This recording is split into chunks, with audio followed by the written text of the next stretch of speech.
Cita Wisudi, pemurnian pikiran. Di sini akan membahas tentang 40 objek samatha bhawana yang mencakup apana samadhi dan upacara samadhi.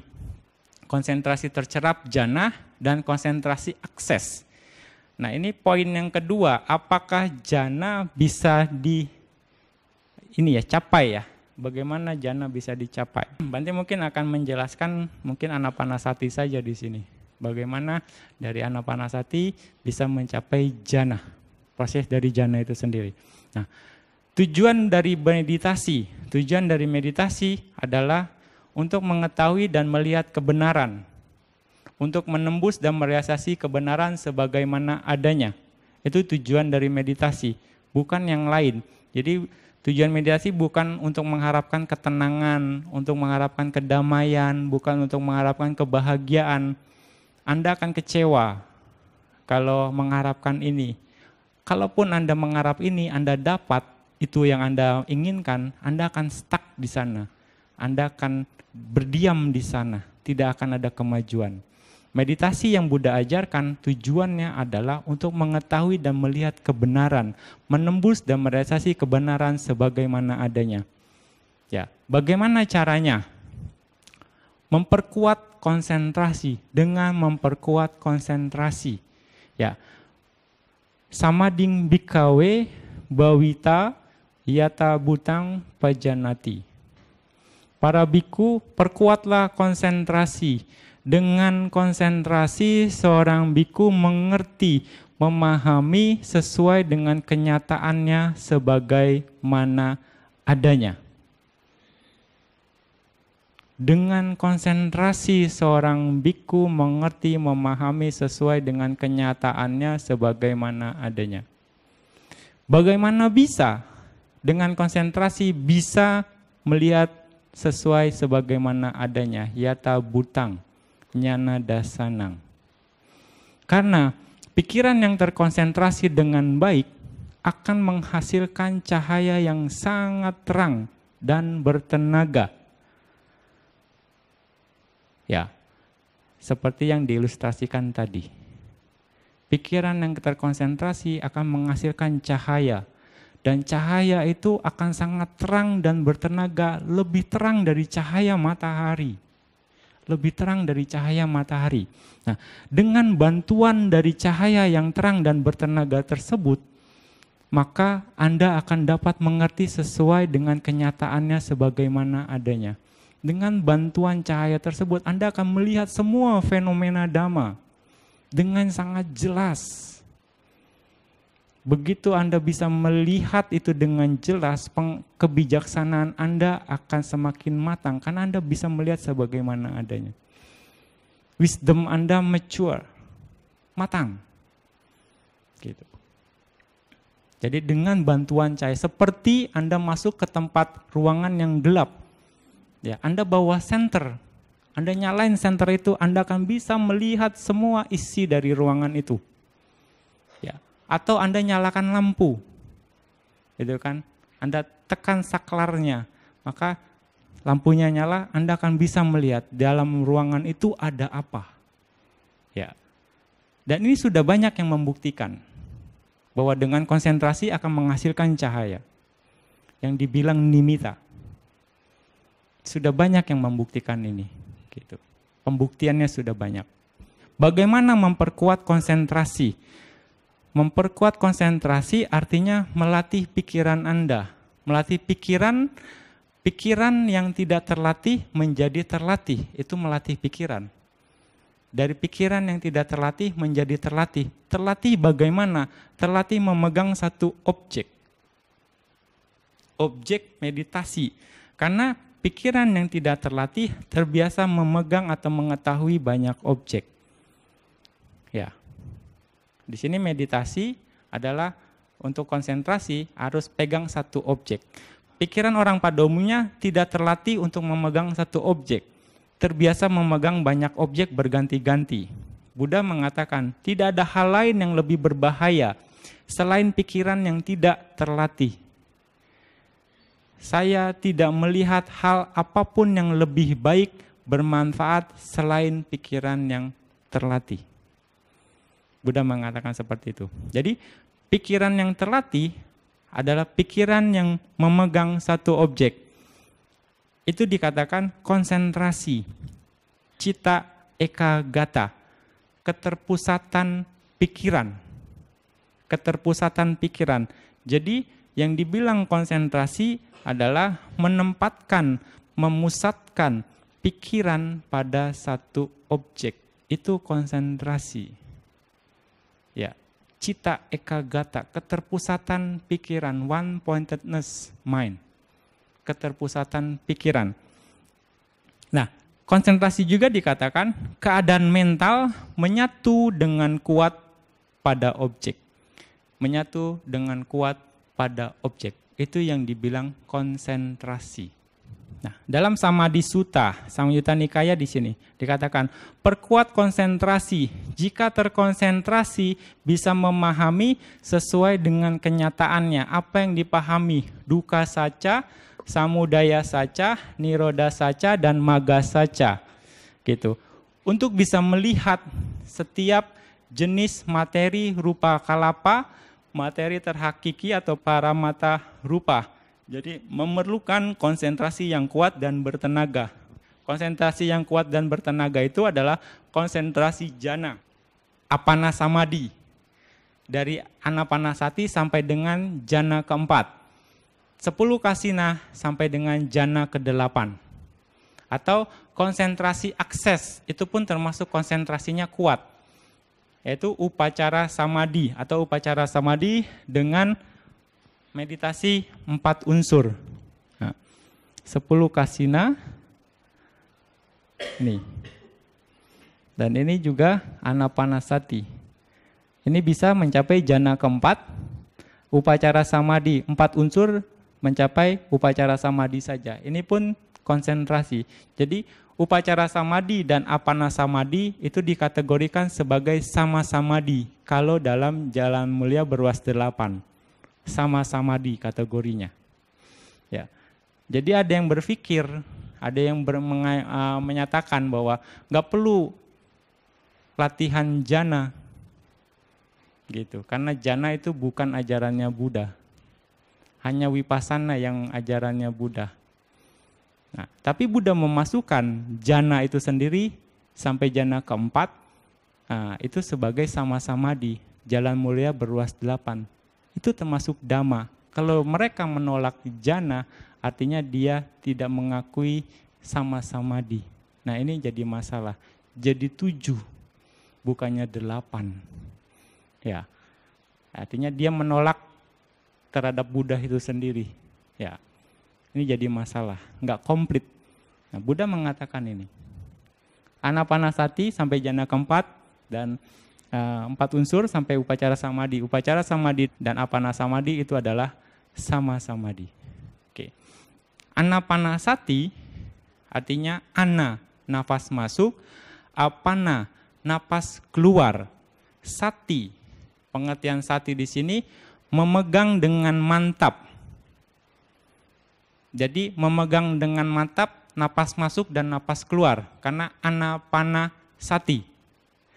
Atau tidak berpindah-pindah, tidak bergerak, tidak menjauh dari objek anapana, napas masuk dan napas keluar.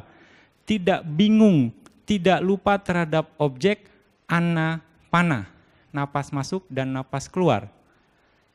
Ya, Anda tidak bingung terhadap napas masuk Anda. Tidak bingung terhadap napas keluar Anda. Tidak lupa terhadap napas masuk Anda dan juga napas keluar Anda. Juga menjaga antara pikiran dan objek. Menjaga pikiran Anda dan objek nafas Anda. Napas masuk dan napas keluar. Anda terus jaga. Ini fungsinya sati. Mengarahkan atau menghadapi objek. Artinya saat ini berfungsi mengarahkan pikiran Anda untuk menghadapi objek nafas Anda. Nafas masuk dan nafas keluar. Itu fungsinya sati. Jadi Anda harus berusaha ke sana. Nah, apa yang harus dilakukan? Hanya mengamati saja. Hanya menyadari saja seperti penjaga gerbang. Menyadari prosesnya. Agar memahami, agar mengerti prosesnya. Hanya menyadari prosesnya Untuk memahami, untuk mengerti prosesnya, dengan menyadari Anda akan mengerti proses tersebut dengan sendirinya. Oh, napas masuk seperti ini, oh napas keluar seperti ini, oh masuk begini, oh keluar begini. Alamiah saja. Jadi bukan untuk mengatur, bukan untuk mengendalikan, bukan untuk mengubahnya. Jadi bukan suka-suka Anda. Napasnya halus, Anda perkuat lagi supaya lebih jelas. Napasnya kasar, Anda perhalus lagi supaya lebih enak. Bukan, terima apa adanya. Anda sadari saja prosesnya. Gitu. Amati saja. Sehingga Anda mengerti, oh napas masuk seperti ini. Oh napas itu ada yang kasar, ada yang halus. Napas itu ada yang panjang, ada yang pendek. Ya kan? Napas itu ada yang jelas, ada yang tidak jelas. Oh napas itu ada yang keseluruhan nafasnya, dia nafasnya halus. Sadari saja, supaya Anda mengerti, oh seperti ini nafas Anda. Nah, bukan untuk mengubah, bukan untuk mengatur atau mengendalikannya. Jadi secara alamiah, secara natural, dengan hanya mengarahkan, menempatkan kesadaran pikiran ke objek meditasi di sekitar lubang hidung, atau di atas bibir Anda. Ini adalah area pengamatan untuk anapanasati. Anda hanya menempatkan kesadaran Anda saja untuk menyadari objek nafas masuk dan nafas keluar di sini saja. Bukan di mana-mana, seperti penjaga gerbang. Menjaga di sini, menyadari di sini proses masuk dan keluarnya. Bukan harus masuk sampai ke dalam tubuh Anda atau keluar saya mengikuti hasilnya panjangnya nafas Anda. Anda hanya menempatkan kesadaran Anda di sekitar lubang hidung atau di atas bibir. Ini yang harus Anda lakukan. Jadi Anda hanya menyadari, mengingat nafas masuk dan nafas keluar di sekitar sini. Ya, ini latihan anapanasati. Lalu memperkuat konsentrasi, Anda harus memusatkan atau menempatkan pikiran pada satu objek terus-menerus dalam jangka waktu yang lama. Itu untuk memperkuat konsentrasi, untuk meningkatkan konsentrasi Anda. Jadi, Anda harus memusatkan konsentrasi Anda atau pikiran Anda pada satu objek terus-menerus dalam jangka waktu yang lama. Jadi ketika Bante bilang, tingkatkan konsentrasi Anda jangan langsung mencengkram napasnya begitu, Anda pegang gitu, ini masalah. Ada yang salah misalnya interpretasinya ketika perbaiki kualitasnya, perbaiki konsentrasi Anda, langsung dia pegang, langsung mukanya tegang. Oh. Dia tegang bisa bertahan berapa lama? Paling cuma setengah jam. Tenaganya habis karena usahanya terlalu berlebihan. Karena dia mau meningkat kualitasnya, dia pikir dengan mencengkram kualitasnya meningkat. Dia istilahnya berusaha untuk lebih detail. Ya kan, mungkin persepsi meningkat dari yang sebelumnya menjadi lebih baik. Di sini meningkatkan konsentrasi dengan terus-menerus mengamati nafas Anda, terus-menerus dalam jangka waktu yang lama. Jadi memperkuat konsentrasi, memusatkan, menempatkan pikiran pada satu objek terus-menerus dalam jangka waktu yang lama. Ya, jadi ketika Anda sudah bisa berkonsentrasi dengan baik 5 menit, bagaimana meningkatkan konsentrasi Anda? Anda harus berusaha berkonsentrasi selama 10 menit. Artinya konsentrasi Anda meningkat 5 menit. Berikutnya harus 15 menit. Jadi meningkat lagi 5 menit. Harus berikutnya 20 menit. Nah ini artinya konsentrasi Anda meningkat. Ketika Anda terus-menerus bisa seperti ini, konsentrasi Anda akan semakin mendalam. Karena Anda terbiasa hanya mengamati nafas. Sekali lagi yang dibilang konsentrasi adalah keterpusatan pikiran pada satu objek. Ya enggak? Itu yang dibilang konsentrasi.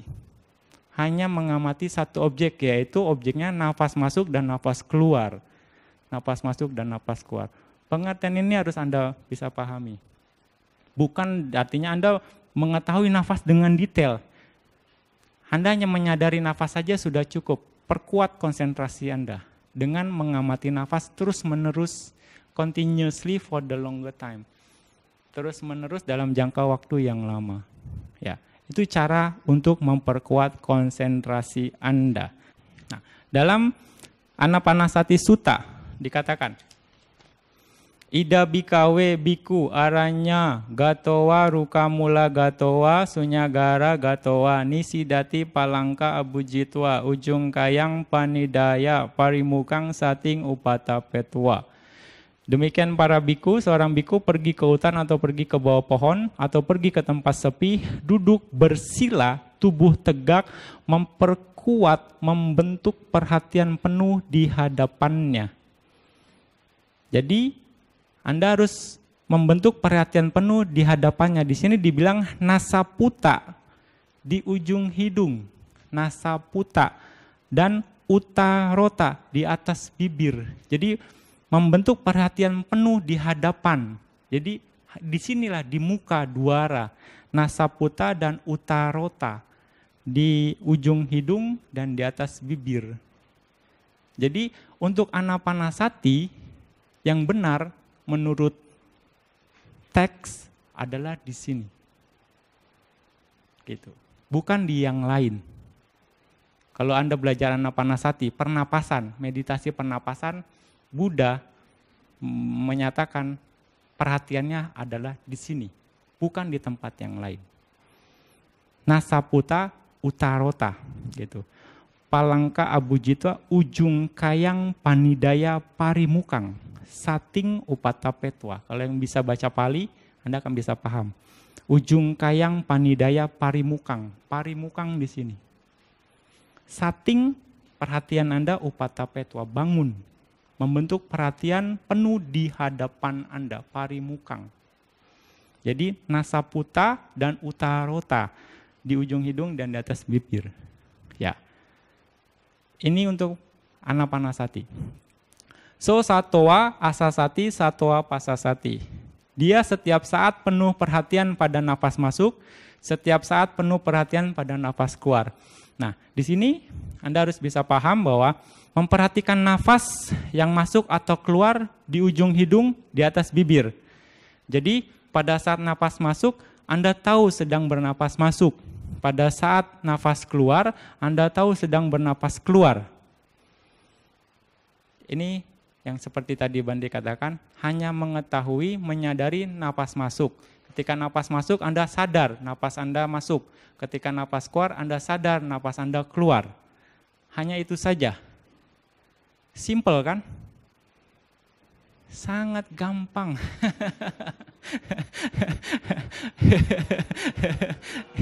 Ya, menyadari napas masuk dan napas keluar saja gitu. Ya. Ya enggak? Kapanpun ketika pikiran Anda mengembara, bawa kembali dengan tenang ke nafas. Nah, ketika ada pikiran yang muncul, Anda bawa kembali dengan tenang pikiran Anda ke nafas. Jangan kecewa, jangan gelisah. Nah, pada saat pikiran Anda sedang mengembara, aduh susah amat ini ya, jangan begitu. Ya, Anda harus tetap tenang. Balikin lagi ke nafas, balikin lagi ke nafas gitu. Pokoknya tenang saja. Namanya juga latihan. Nah, nggak bakalan diomelin juga gitu sama bantinya misalnya. Ya enggak. Nah, jadi jangan kecewa, jangan gelisah pada saat pikiran sedang mengembara atau pikiran Anda munculnya banyak. Jangan gelisah. Balikin lagi ke nafas, balikin lagi ke nafas. Nah, jika kesulitan menjaga pikiran pada nafas, Anda bisa menghitung nafas Anda dari 1 sampai dengan 8. Artinya minimal hitungan 5, maksimal hitungan 10. Jadi ketika pikirannya banyak, Anda bisa menghitung. Jadi napas masuk, napas keluar, Anda tahu napas masuk, napas keluar, Anda hitung 1. Masuk, keluar, hitung 2. Masuk keluar hitung 3, masuk keluar hitung 4, sampai dengan 8. Ya, ketika 8 Anda balikin lagi ke 1. Balik lagi ke 1 sampai 8. Terus seperti itu berulang-ulang. Sampai pikiran Anda tenang. Ketika pikirannya menghitungnya ngaco, ya Anda harus balikin lagi. Ulang lagi dari 1, jangan dilanjutkan. Jangan sampai 50 ya kemarin. Keasikan dia ngitung sampai 50. Wah. Jadi sibuk pikirannya. Ya, Anda harus hitung sampai 8 saja, ya maksimal 10. Oke. Minimal 5, maksimal 10. Sampai pikiran Anda terkendali dengan tenang pada nafas. Ketika pikiran Anda sudah tenang, Anda bisa berhenti menghitungnya. Anda hanya memperhatikan nafas saja. Jadi Anda harus ingat bahwa memakai metode menghitung ketika pikiran mengembara Anda terlalu banyak. Ya. Ketika pikiran Anda tenang, jangan pakai menghitung. Amati saja nafas Anda. Ya. Nah, berikutnya digangwa asasanto, digang asasamiti pajanati, digangwa pasasanto, digang pasasamiti pajanati. Bernapas panjang masuk, dia mengerti saya bernapas panjang masuk, bernapas panjang keluar, dia mengerti saya bernapas panjang keluar. Rasangwa asasanto, rasang asasamiti pajanati, rasangwa pasasanto, rasang pasasamiti pajanati. Bernapas pendek masuk, dia mengerti saya bernapas pendek masuk, bernapas pendek keluar, dia mengerti saya bernapas pendek keluar. Jadi napas itu ada panjang dan ada pendek, nggak hanya sekedar masuk dan keluar saja. Ada napas panjang masuk, ada napas panjang keluar. Ada napas pendek masuk dan napas pendek keluar. Jadi apapun yang Anda alami, amati saja. Jangan kaget. Gitu. Jangan kaget. Oh, napas saya panjang, ya sudah. Oh, napas saya pendek, ya sudah. Gitu. Tenang saja. Nah, Buddha mengatakan, mengerti, memahami napas masuk atau keluar ketika napasnya panjang atau pendek. Karena perhatian pada nafasnya telah berkembang, maka ini terjadi secara alami, sehingga menjadi mengerti bahwa nafasnya kadang panjang, kadang pendek. Yang paling penting adalah tidak penting. Yang paling penting adalah tidak penting di sini. Apakah panjang atau pendek? Jadi Anda nggak peduliin panjang atau pendek ya. Yang terpenting adalah Anda menyadari nafas dengan tenang, baik itu panjang atau pendek. Anda menyadari dengan tenang. Ketenangan diperlukan di setiap kondisi, di setiap apapun latihan Anda, baik itu panjang atau pendek.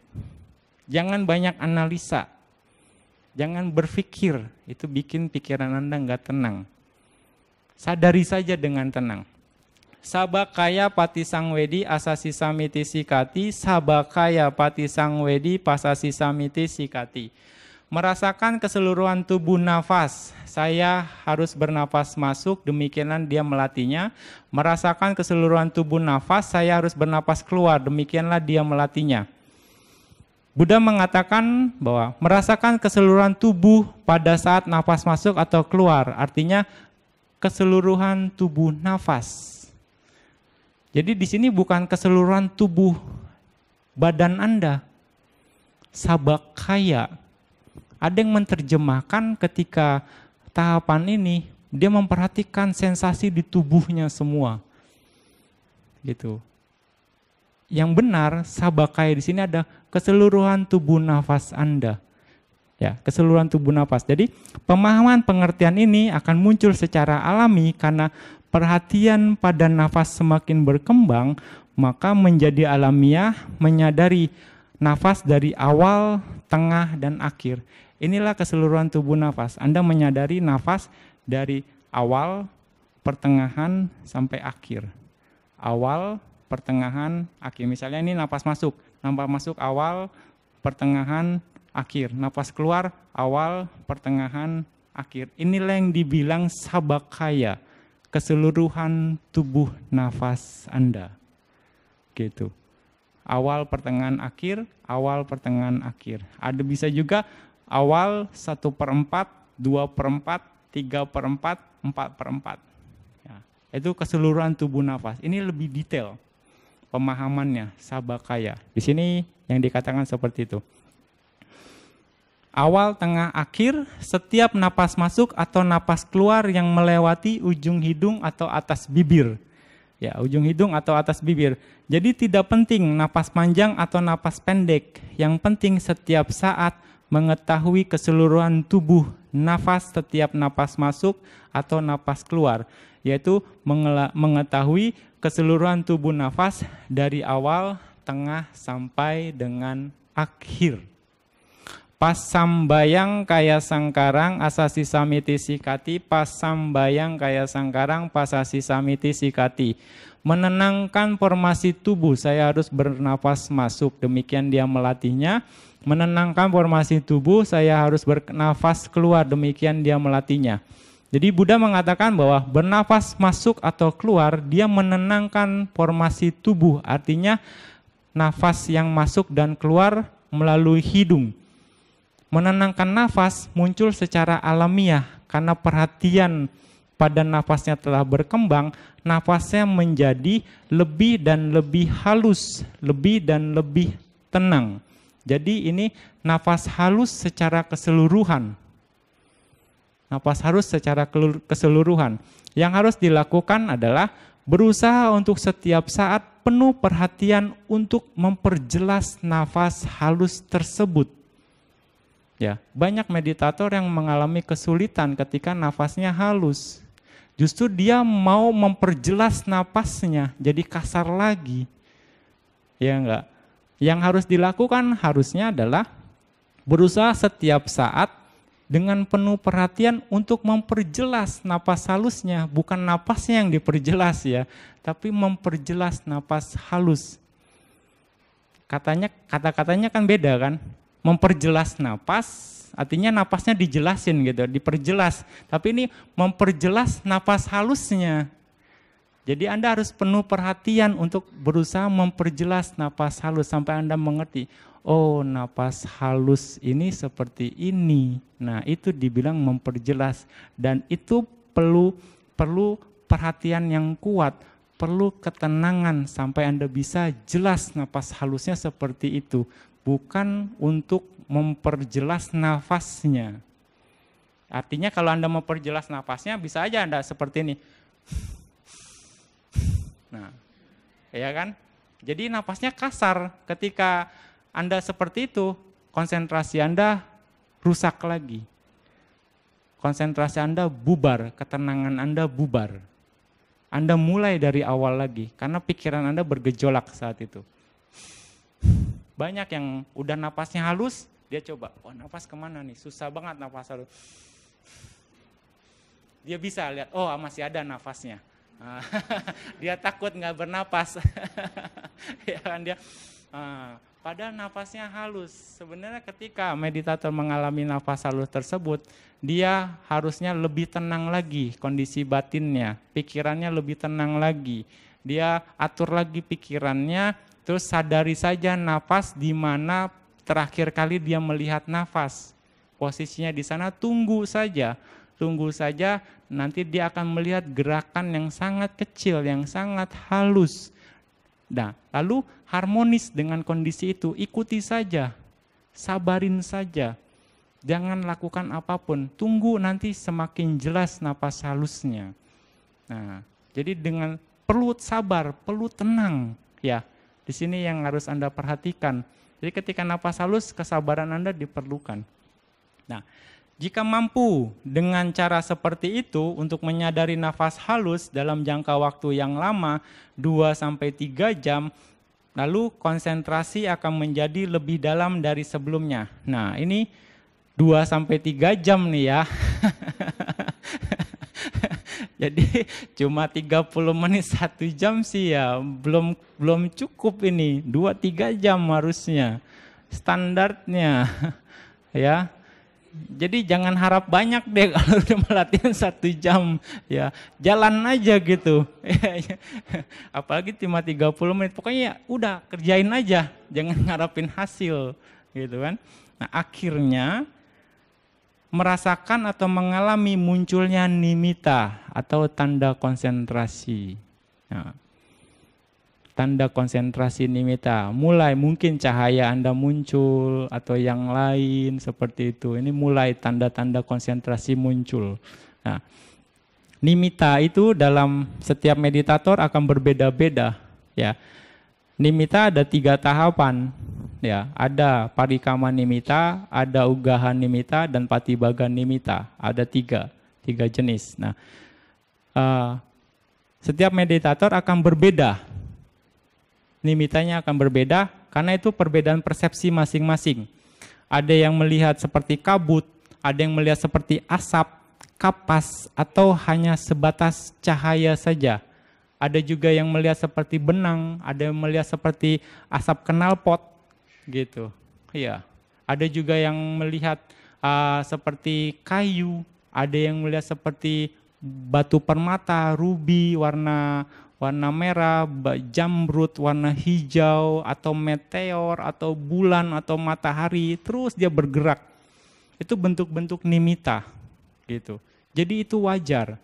Ada yang bergerak mungkin dari belakang, ada yang bergerak dari samping, ada yang bergerak samping kiri, samping kanan, ada yang dari depan, gitu seperti itu. Menarik, seperti meteor gitu. Dan ini akan menarik meditator.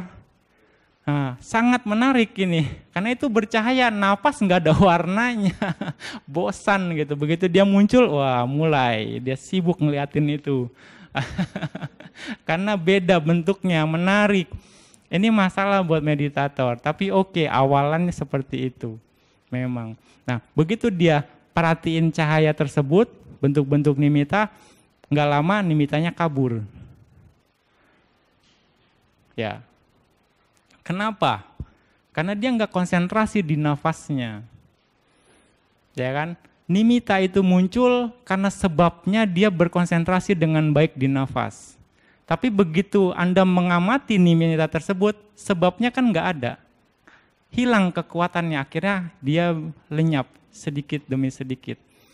Begitu lenyap, meditator kelabakan. Waduh, kemana nih? Tadi kok ada, sekarang susah. Balik lagi ke nafas. Begitu dia balik lagi ke nafas, pikirannya sudah nggak murni lagi, dia mau itu muncul lagi.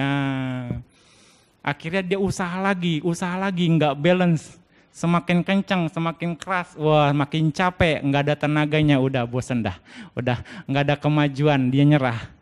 Nah, ini yang perlu Anda perhatikan, abaikan dulu. Makanya Bante akan sering bilang awal-awal abaikan terus.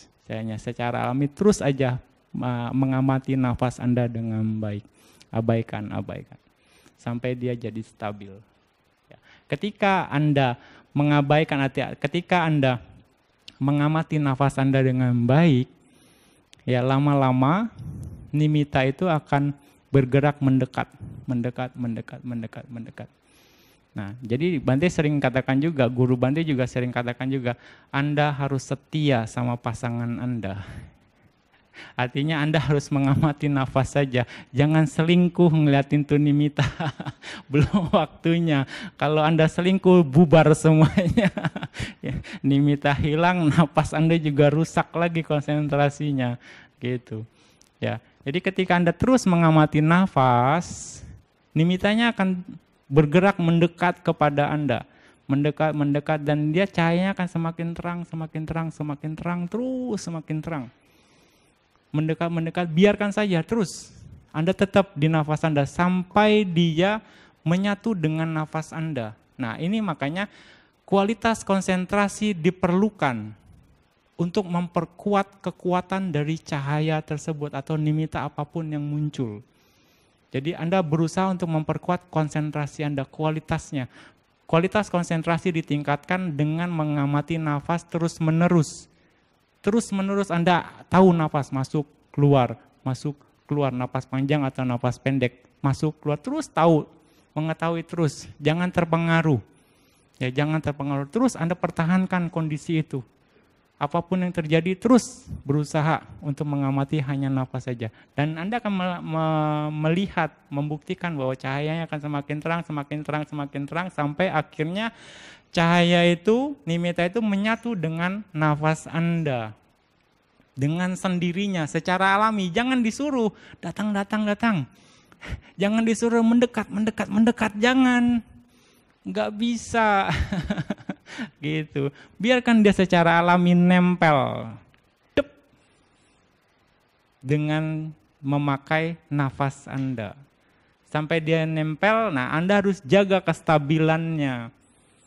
Ya, jaga kestabilannya sampai dengan 1 jam, 2 jam, 3 jam. Kestabilan nimitta itu menyatu dengan Anda. Sekali duduk, 2 kali duduk, 3 kali duduk. Nah, Pak Osiado akan tes muridnya.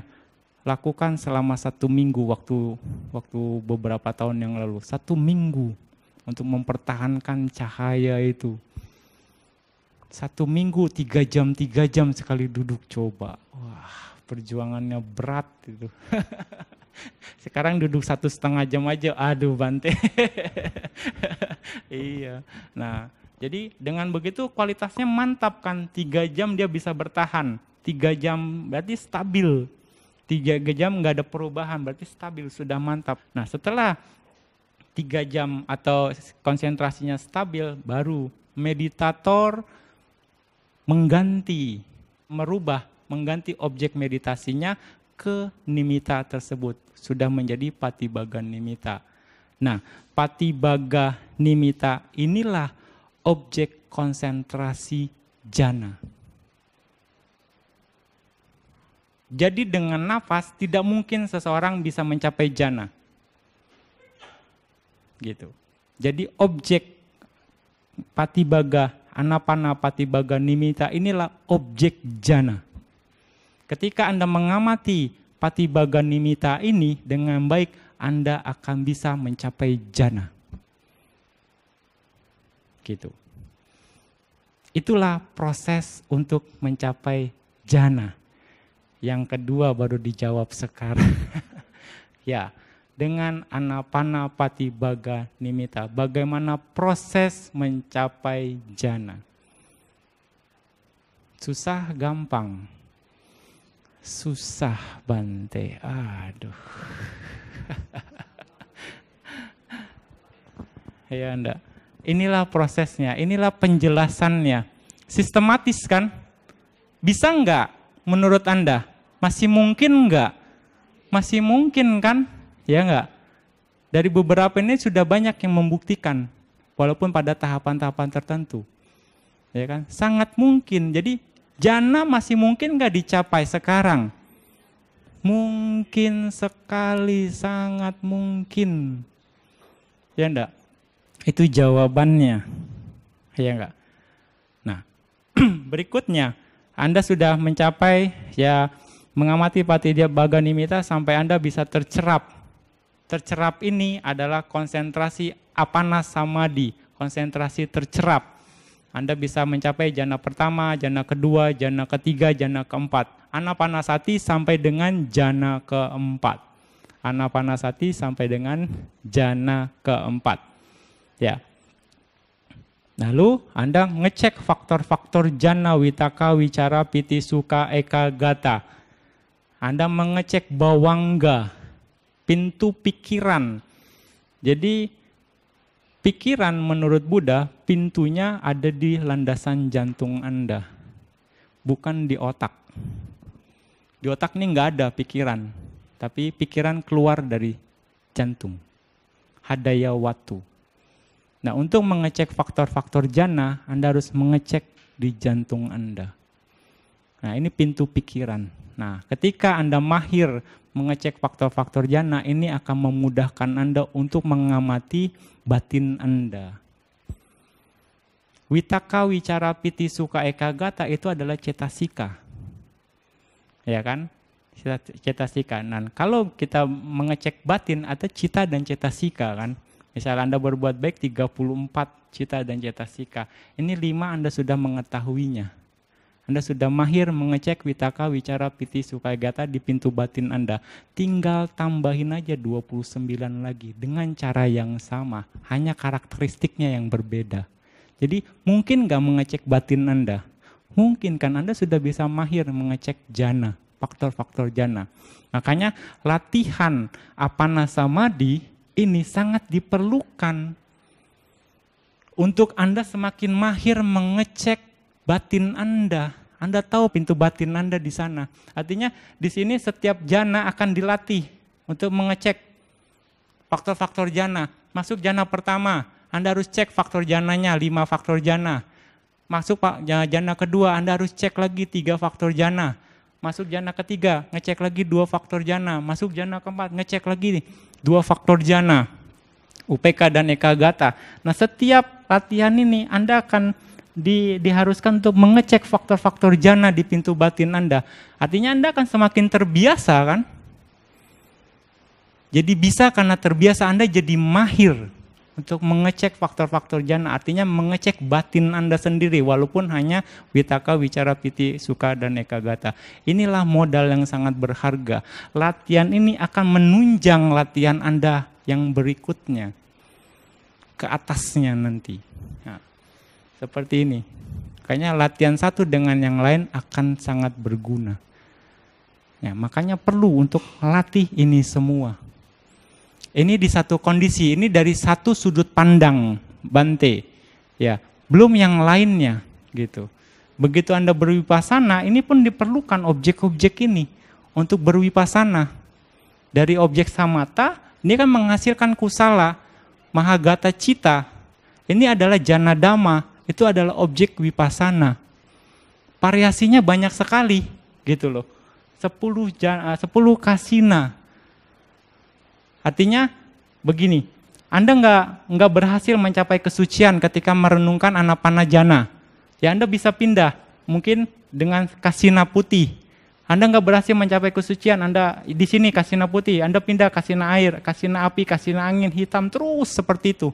Anda latihan lagi, otomatis kebijaksanaan Anda bertambah kan? Kemahiran Anda bertambah, panya Anda berkembang. Gitu kan, sampai Anda bisa melihat objek mana yang cocok buat saya. Objek mana yang ketika saya latih saya lebih nyaman. Emphasize di sana, penekanan di sana. Karena Anda ngerjainnya lebih happy. Oh, ternyata setelah dilatih diulang-ulang lagi, oh ternyata mungkin saya dikasih tanah lebih nyaman. Anda ngerjainnya kan lebih enak. Latihan lagi berwipasana dengan perenungan anicca dukkha anatta, jana dhamma. Base-nya kasinatana misalnya. Semakin Anda kerjain dengan happy, Anda ngerjainnya dengan penuh hati, dengan semangat, nggak ada habis-habisnya, sampai kebijaksanaan Anda matang. Terus sampai akhirnya pintu nibbana terbuka. Selesai deh.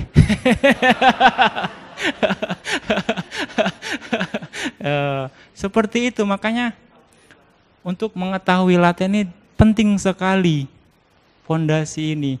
Karena Anda belum tentu bisa berhasil dari hanya satu objek meditasi saja, kecuali parami Anda besar sekali. Jadi Guru Bante pun bilang, repetition is necessary. Pengulangan itu diperlukan sampai Anda mahir. Dan satu subjek akan menunjang subjek yang lain ke atas sini. Dan ini akan jadi modal Anda, peluru Anda untuk berlatih wipasana. Memangnya Anda nggak mau jadi arahat? Ya kan mau kan? Nah, iya kan? Ya, itu kan. Nah ini peluru Anda, ini modal Anda gitu. Jadi kalau ketika Anda banyak menguasai ini, Anda punya modal yang sangat besar, variasi sekali, variasi latihannya akan semakin banyak. Kecuali Anda cuma hanya satu aja, emphasize di sini. Ketika Anda nggak berhasil, misalnya di nafas, anapanasati, terus Anda nggak berhasil di masuk kesucian, ya sudah Anda akan stuck di sana. Iya kan? Kalau Anda punya banyak variasi, Anda latih ini, nggak cocok ini latih ini, nggak cocok ini latih ini, terus gitu. Iya enggak? Sampai meta jana. Meta jana objeknya ada 528 cara. Coba.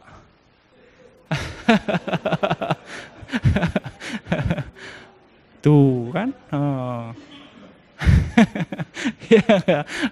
Asuba pakai 10 objek mayat.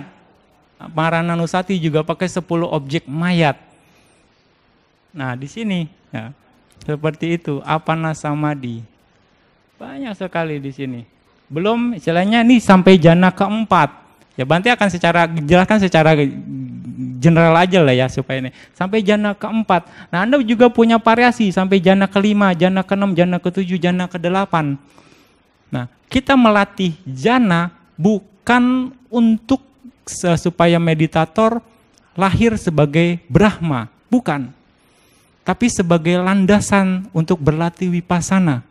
Juga kita mengajarkan meditator untuk melatih arupa jana bukan untuk terlahir di alam arupa Brahma, bukan. Tapi ini arupa jana, jananya sangat luar biasa, damai dan sangat powerful.